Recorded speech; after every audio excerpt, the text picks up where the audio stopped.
नमस्कार मित्रों, मैं हूं विशाल तिवारी। स्वागत है आपका मेरे YouTube चैनल अंग्रेजी टीचर पर। आज हम करेंगे यूपी टेट के बेहतरीन 30 क्वेश्चन। बिना किसी देरी के शुरुआत करते हैं। पहला क्वेश्चन क्या है? Use the correct form of verb in the following sentence. He dash in Allahabad for 5 years। तो देखिए ये क्या लिखा है, फॉर 5 years। समय दिया गया, हमारा क्या दिया गया? समय। और जब भी समय दिया जाएगा वो टेंस किस में होगा? परफेक्ट कॉन्टिन्यूअस में, है ना। तो देखिए ही सिंगुलर है, उसके साथ क्या आएगा? Has been living. तो he has been living in Allahabad for 5 years। वह इलाहाबाद में 5 वर्षों से क्या कर रहा है? रह रहा है। Choose the correct meaning of the following phrase. इस फ्रेज में हमें करेक्ट मीनिंग बतानी है। क्या लिखा है? Back and call. Back and call का मतलब क्या होता है? किसी के अंडर काम करना, है ना, कंट्रोल में रहना। तो अंडर एब्सोल्यूट कंट्रोल क्या हो जाएगा? दूसरा ऑप्शन। आगे चलिए, क्वेश्चन नंबर क्या लिखा है? तीसरा। Choose the correct antonyms for the following word. Expedite. Expedite का मतलब क्या होता है? शीघ्र। और इसका क्या बताना है? एंटोनिम। एंटोनिम मतलब विपरीत शब्द बताना है। तो एक्सपीडाइट का मतलब क्या होता है? शीघ्र। और शीघ्र का अपोजिट क्या हो जाएगा? देरी से, है ना। तो डिले क्या हो जाएगा? डिले। हॉस्टाइल का मतलब क्या होता है? विरोधी। रिलक्टेंट का मतलब क्या होता है? अनिच्छुक, है ना, जिसकी कोई इच्छा ना हो, बिना इच्छा के काम करने वाला। और रिजिड का मतलब क्या होता है? कठोर। क्वेश्चन नंबर 64 देखिए। Fill in the blank with correct preposition. The जज एक्विटेड हिम। एक्विटेड माने क्या होता है? बरी कर देना। और एक्विटेड एक्विटेड के बाद कौन सा प्रीपोजिशन आता है? ऑफ, है ना। उसके ऊपर जो मर्डर चार्ज था, खून का जो आरोप था, जज ने उसके क्या कर दिया? बरी कर दिया। तो कौन सा ऑप्शन सही हो जाएगा? दूसरा। अगला क्वेश्चन देखते हैं। Fill in the blank with past perfect continuous. Past perfect continuous में क्या आता है? पास्ट परफेक्ट की हेल्पिंग वर्ब क्या होती है? Had been. Doctor was very tired as he dash alone. तो हैड बीन के साथ क्या लग जाएगा? ING. Doctor was very tired as he had been working alone. Find out the correct word of the asked grammatical category of the given word adjective of accent. Accent का मतलब क्या होता है? तरीका, है ना। तो एसेंट का हमसे क्या पूछा गया है? एडजेक्टिव पूछा गया है। क्या हो जाएगा? एसेंचुअल। इसका मतलब क्या होता है? बलाघाती है या स्वराघाती है। अगला क्वेश्चन देखेंगे, क्या लिखा है? Find out the incorrect sentence. Incorrect sentence हमें बताना है। तो is this my pen comma और इज इट योर्स, ये बिल्कुल सही है। क्या यह मेरा पेन है या तुम्हारा पेन है? We got up at dawn and had breakfast at 8 o'clock। हम सुबह सुबह जल्दी उठ गए और हमने क्या किया? 8 बजे ब्रेकफास्ट किया। बिल्कुल सही। We have a holiday on Christmas. Christmas निश्चित त्योहार है ना। तो यहाँ पर आर्टिकल द का प्रयोग होगा। यही हमारा सेंटेंस कैसा हो जाएगा? गलत। तीसरा ऑप्शन हमारा सही हो जाएगा। As unstable as. इतने अस्थिर रहो जितना कि पानी। पानी हमेशा कैसा रहता है? अस्थिर रहता है ना। चंचलता के बारे में बताया गया है। तो as unstable as water. Give one word substitution of the following. Life history, है ना, जीवन का इतिहास ऑफ ए मैन, किसी व्यक्ति का, रिटन बाय हिमसेल्फ, जो वो स्वयं लिखे, कॉल्ड क्या कहलाता है? ऑटोबायोग्राफी कहलाता है। क्या कहलाता है? ऑटोबायोग्राफी। हिंदी में क्या कहते हैं? आत्मकथा कहते हैं। क्या कहते हैं? आत्मकथा। यहीं पर आपसे पूछा जाए life history of a man written by other, मतलब किसी व्यक्ति की जीवनी कोई अलग लिखे, वो क्या कहलाता है? बायोग्राफी। उसको जीवनी बोलते हैं। तो हमारा इसका ऑप्शन क्या हो जाएगा? चौथा। ठीक है। Change the following into passive voice. Passive voice में बदलना है। Rita writes a letter to him every day. Rita उसको क्या करती है? एक पत्र लिखती है प्रतिदिन। तो राइट्स प्रेजेंट इंडेफिनिट है। प्रेजेंट इंडेफिनिट का जब भी पैसिव वॉइस बनाते हैं तो हेल्पिंग वर्ब क्या आती है? इज आर एम, और उसके साथ वर्ब की थर्ड फॉर्म। तो ऑब्जेक्ट क्या है? A letter. तो ए लेटर से शुरुआत करेंगे। ए लेटर सिंगुलर है, हेल्पिंग वर्ब आएगी इज। ए लेटर के साथ किस में दिख रहा है? तीसरे ऑप्शन में। तो यही सही हो जाएगा। A letter is written to him by Rita every day. अगला क्वेश्चन देखते हैं। Change the change the following verb into noun. Approve. Approve का मतलब क्या होता है? अनुमति देना, है ना। तो अप्रूव का क्या हो जाएगा? अप्रूवल, अनुमोदन। Choose the correct figure of speech in the following sentence. Fair is foul and foul is fair, है ना। अच्छा क्या है? बुरा है, और बुरा क्या है, अच्छा है। ये कैसा हो गया, अपोजिट। और अपोजिट किस में आते हैं, ऑक्सीमोरन में, जिसको क्या बोलते हैं, विरोधाभास। विच of the following was a nature poet. प्रकृति का कवि किसको किसको बोलते हैं, जो प्रकृति के नाम से जाना जाता है, प्रकृति का कवि है ना, प्रकृति के बारे में सारी कविताएं लिखता है, किस कौन है वो, विलियम वर्ड्सवर्थ। क्या नाम हो जाएगा, दूसरा option William Wordsworth. Name the famous poet who wrote the following lines, where the mind is without fear and the head is held high. जहां जो दिमाग है उससे भय निकल जाता है और हमारा सर कैसा रहता है, ऊंचा रहता है। ये किसने लिखी है लाइनें, ये लिखी है रविंद्रनाथ टैगोर जी ने। तीसरा ऑप्शन सही हो जाएगा। एडजेक्टिव ऑफ बॉडी, बॉडी का विशेषण क्या होगा, बॉडी का विशेषण क्या होगा, बॉडी का विशेषण हमारा क्या होता है, बॉडली, है ना, शारीरिक रूप से। कॉर्पोरल, कॉर्पोरल का मतलब भी क्या होता है, दैहिक। कॉर्पोरियल, इसका मतलब क्या होता है, कॉर्पोरियल का मतलब क्या होता है, शारीरिक, है ना, भौतिक। तो हमारा ये तीनों ही सही हो जाएंगे, तो हमारा कौन सा ऑप्शन सही हो जाएगा, चौथा। 75 का कौन सा ऑप्शन सही हो जाएगा, चौथा नंबर। बॉडली भी होगा, कॉर्पोरल भी होगा, कॉर्पोरियल भी होगा, तीनों ऑप्शन सही है, चौथा ऑप्शन सही हो जाएगा।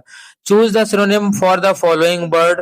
डेरोगेटरी, सिनोनिम मतलब पर्यायवाची बताना है। डेरोगेटरी का मतलब क्या होता है, अपमानजनक। डेरोगेटरी का मतलब होता है अपमानजनक। तो इसके लिए हमारा कौन सा ऑप्शन सही हो जाएगा, तीसरा ऑप्शन। ह्यूमिलिएटिंग का मतलब भी क्या होता है, अपमानजनक। क्लियर। आगे, Poos ki Raat is written by which famous author. Poos ki रात किसने लिखी है, तो पता होना चाहिए ये किसने लिखी है, मुंशी प्रेमचंद जी ने। काफी फेमस है ये। अगला क्वेश्चन देखते हैं। In the given two sentences, select from the answer choice the word which has the same meaning, can be used in the same context as the underlined part of both the sentences. दो sentence हमारे सामने दिए गए हैं, इनमें underline में एक word है और हमसे पूछा गया है कि इन चारों मीनिंग में वो कौन सी मीनिंग है जो दोनों जगह रखी जा सकती है ना, सेम वही अर्थ निकले। The stadium is so large that it can seat more than 200 spectators. Stadium इतना बड़ा है कि 200 से ज्यादा दर्शक क्या कर सकते हैं, उसमें बैठ सकते हैं। Mohan is willing to adjust his tour programme accordingly. Mohan क्या कर रहा है, इच्छुक है ना, अपना जो टूर का प्रोग्राम है वो एडजस्ट करने में, मतलब बताने में, बढ़ाने में।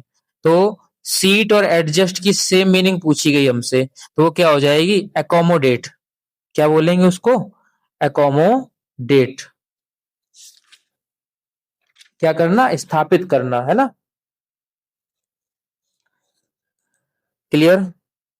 अगला क्वेश्चन देखते हैं। 79 क्या लिखा है, which point out the figure of speech use in the following sentence. अलंकार बताना हमें। Integrity is the backbone of character, है ना। सत्यनिष्ठा क्या है, रीढ़ की हड्डी है, किसकी, करेक्टर, चरित्र की। तो ये क्या है, मेटाफर है, रूपक। जिस चीज को वही चीज बोल दो, है ना, तुलना ना करवाएं, वो क्या हो जाता है, रूपक अलंकार, metaphor. Find out the grammatically correct sentence. जो करेक्ट सेंटेंस है वो हमें बताना है। पहला क्या लिखा है, this is the road to go. तो रोड नहीं होगा, यहाँ पर क्या होगा, दिस इज द वे। जब भी हम कोई तरीका बताते हैं या कोई भी रास्ता बताते हैं तो उसके लिए किसका प्रयोग करेंगे, वे का। This is the way to go. Let us aim to do good. अब देखिए, डू, डू हमारी क्या है, वर्ब। और वर्ब के बाद अच्छे के लिए हम हमेशा वेल का प्रयोग करते हैं। किसका प्रयोग करते हैं, वेल का। Take down his address in your copy. Take down नहीं होता है, क्या होता है, नोट डाउन। किसका प्रयोग करेंगे, नोट डाउन का। तो ये तीनों ही गलत हो गए। I wrote to him yesterday, मैंने उसे कल लिखा। यही हमारा सही सेंटेंस हो जाएगा ग्रामर की दृष्टि से। क्लियर है। अगला क्वेश्चन देखिए, क्या लिखा है, the poem on his blindness is composed bye which of the following poets. On his blindness, blindness कितने लिखी है, ये लिखी है अब आपके जॉन मिल्टन ने। तीसरा ऑप्शन सही हो जाएगा। क्लियर। अगला क्वेश्चन देखते हैं। The castaway is a famous short story written by which of the following author. Castaway ये किसने लिखी है, ये भी हमारी किसने लिखी है, रविन्द्रनाथ टैगोर जी ने। Pick out the incorrectly spelled word. गलत वर्ड हमें ढूंढ के बताना है, इसमें कौन सा है। पहला लिखा है एनेनुसिएट। क्या लिखा है, सॉरी, एनंसिएट लिखा है। एनंसिएट का मतलब क्या होता है, उच्चारित करना। दूसरा लिखा है हमारा गुलीबल, गुलीबल का मतलब क्या होता है, सीधा साधा, भोला भाला, ये भी सही लिखी है, ये भी सही लिखी है। तीसरा लिखा है इनफालिबल, इनफालिबल का मतलब क्या होता है, अचूक, है ना, बिना चूके, ये भी बिल्कुल सही लिखी है। चौथी लिखी है हमारी क्या, इंस्टिगेट, इंस्टिगेट माने क्या होता है, भड़काना, लेकिन इंस्टिगेट की जो स्पेलिंग होती है वो ई की जगह क्या होती है, आई, ई की जगह किसका प्रयोग करते हैं, आई का, तो यही ऑप्शन हमारा सही हो जाएगा, ये चौथी स्पेलिंग गलत लिखी है। क्लियर। अगला क्वेश्चन देखते हैं, complete the sentence with appropriate word, your hand writing should be, तुम्हारी जो हैंड राइटिंग है वो कैसी होनी चाहिए, सुगम होनी चाहिए, है ना। इंटेलिजिबल, इंटेलिजिबल कैसी होनी चाहिए, दूसरा ऑप्शन सही हो जाएगा। इंटेलिजिबल का मतलब क्या होता है, इजी, इसको हम बोलते हैं क्या, सरल या सुगम। Give the proper relative pronoun in the following sentence, relative pronoun बताना है कि all dash glitter is not gold, हर वो चीज जो चमकती है वो क्या नहीं होती, सोना नहीं होती। तो ये फेमस क्या है, हमारी कहावत है, तो ऑल के बाद किसका प्रयोग करेंगे, दैट का, all that glitters is not gold. Find out the appropriate meaning of the given word, etymology, etymology का मतलब क्या होता है, a study of the origin of words, है ना, शब्दों की उत्पत्ति का अध्ययन करना, उसको क्या बोलते हैं, etymology. Find out the appropriate meaning of the given word, inimitable, inimitable का मतलब क्या होता है, अनुकरणीय, क्या हो जाएगा, इनकैपेबल ऑफ बीइंग इमिटेटेड, तीसरा ऑप्शन हमारा सही हो जाएगा। अगला question, choose one word for the following expression, a lover of mankind, है ना, मानवता का प्रेमी, मानव जाति का प्रेमी क्या कहलाता है, फिलैंथ्रोपिस्ट, मानव प्रेमी। थीस्ट क्या होता है, थीस्ट का मतलब होता है आस्तिक। वेटेरन, वेटेरन का मतलब क्या होता है, पूर्व सैनिक या अनुभवी व्यक्ति। ओमनीपोटेंट क्या होता है, सर्वशक्तिशाली। Find out the incorrect sentence, हमें गलत सेंटेंस बताना है। The apples are grown in many different countries, सेब जो है उगाए जाते हैं अलग अलग कई देशों में, तो एप्पल्स होना चाहिए, द एप्पल्स नहीं होना चाहिए, निश्चित थोड़ी है, अलग अलग जब देशों में उगाए जाते हैं, तो यही हमारा कैसा सेंटेंस हो जाएगा, इनकरेक्ट, पहला ही। Pick out the incorrectly spelled word, गलत शब्द हमें ढूंढ के बताना है। पहला क्या लिखा है, एलोसिडेट, है ना, एलोसिडेट का मतलब क्या होता है, स्पष्ट करना। दूसरा क्या लिखा है, एक्सुगरेट, एक्सुगरेट में ई नहीं बनता है, क्या नहीं बनता है, एक्सुगरेट में ए बनता है, किसका प्रयोग होता है, ए, तो यही ऑप्शन हमारा सही हो जाएगा। एक्सुगरेट का मतलब क्या होता है, अतिशयोक्ति, बढ़ा चढ़ाकर कह देना। एक्साइल, एक्साइल का मतलब क्या होता है, देश निकाला, निर्वासन। एक्सोनेरेट, एक्सोनेरेट का मतलब क्या होता है, दोष मुक्त करना, है ना, बरी कर देना। ठीक है, तो अगर वीडियो आपको अच्छी लगी हो तो लाइक शेयर सब्सक्राइब जरूर कर देना। ठीक है, जय हिंद।